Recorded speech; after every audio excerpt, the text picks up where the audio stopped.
Hello, my name is John Kleckler, and I am a therapist, licensed therapist in Colorado. I also have an addiction certification in Colorado. And today I want to talk to you about a concept that I call second level salience or second level thinking. And no concept that we talk about is new when it comes to change and project change. The people have been trying to change and they've been working on change for thousands of years, Greeks, Romans.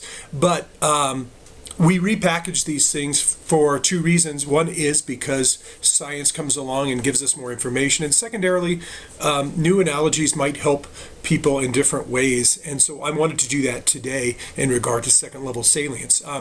The Salience Network, for a brief scientific kind of sidetrack, the Salience Network is a part of our brain that lights up, and that part of the brain lights up to sort of tell us what we need to be worried about or interested in. You can imagine as a teenager where the salience mode is really active in being aware socially about what you might be doing right and wrong. The Salience Network is sort of working in the brain going, oh, don't do that, do this, oh, be careful with that. And it's very integral to cognitive behavioral therapy, in therapy, which is concerned with the thinking and how our thinking might change the way we behave, the way we experience the world. So certainly it becomes extremely important when we're changing, when we have to adapt to new environments, futures, that we are very aware of how this is working in us, what the programming has been in the past, and how we're wired. So I wanted to talk about an analogy that was brought to me by actually one of my clients. I've been working as a private practice clinician for 12, 13 years, and I will tell you that some of the most amazing thoughts and the amazing analogies for what we talk about have been given to me by clients. This particular one was given to me by a teenager, a 14-year-old that was really into motorbike racing. And we were talking about second level salience, and he said, well, you know what? In motorcycle racing, there's this concern that people have when they start racing. They're leaning into curves so much that the bike is actually coming close to the ground. And one of the problems and one of the trainings that they have to do is they have to get people who are starting racing to stop putting focus on the fact that the ground's coming up, because certainly in any other thing that we do before in life, it would be a concern that the ground would be coming up and our salience mode would kick in and our attention would go to, gosh, is that going to be a danger when I'm turning a curve or taking a curve? Because of the physics, of course, things are going to be okay if you're racing at a certain speed. And what he was alluding to is the fact that if someone is focusing on that leaning in the curve, what they're not focusing on is the line, which in racing, the line, of course, is where you're headed, where you're going, which is really important in racing because you're going very fast. You have to make curves, so you have to kind of look at what you're doing in front of you rather than what that is beside you. And this was a great analogy. I said, right. And so how does someone learn to not focus on something that seems like logically it would be a danger? And they talk about a couple different things, right? They talk about the idea of, well, you have experience, you keep doing this, you train, you realize, oh, on a motorbike, I can be in that position and I'm going to be safe. So it's a learned experience by going through more experience in this particular realm that you sort of disengage with that.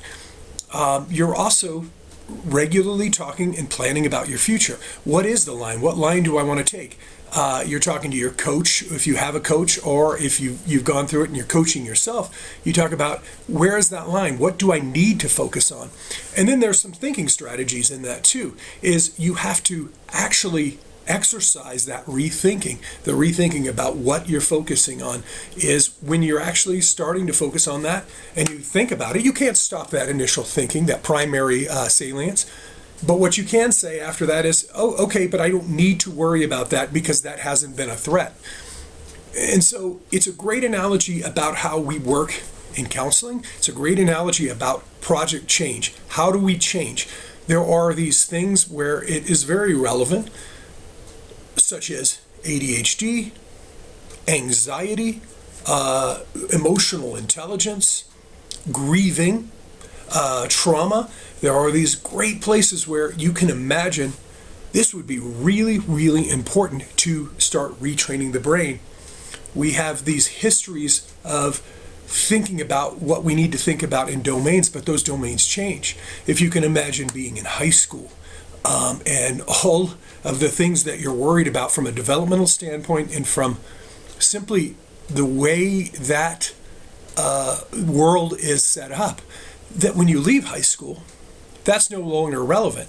Much like the cyclist who, if he was on a bicycle before and he's leaning into a curve and he needs to worry about the ground coming up, suddenly now he's on a motorcycle and that is not the primary focus.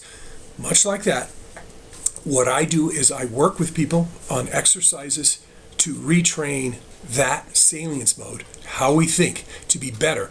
And what it's about is your goals for going into the future, and it's about what you're thinking about every day, not changing that, but that second level, which is saying, hey, I was thinking about this. Is this relevant?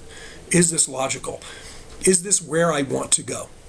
So that's much of what I do in therapy. Salience mode is a really important concept. And again, when you're in therapy with me, I have several exercises that we do to reprogram this because we're trying to be a better us in the future. And I wanted to introduce that concept. Really important piece to where I go in therapy. I also hope that it was useful in understanding where I'm going with the analogy. I would love feedback. Please leave me feedback on that. I'm open to it, and I want to hear, even if you have an analogy, that would be great. And again, my name is John Kleckler, LPC in Colorado Springs. Thanks very much for listening.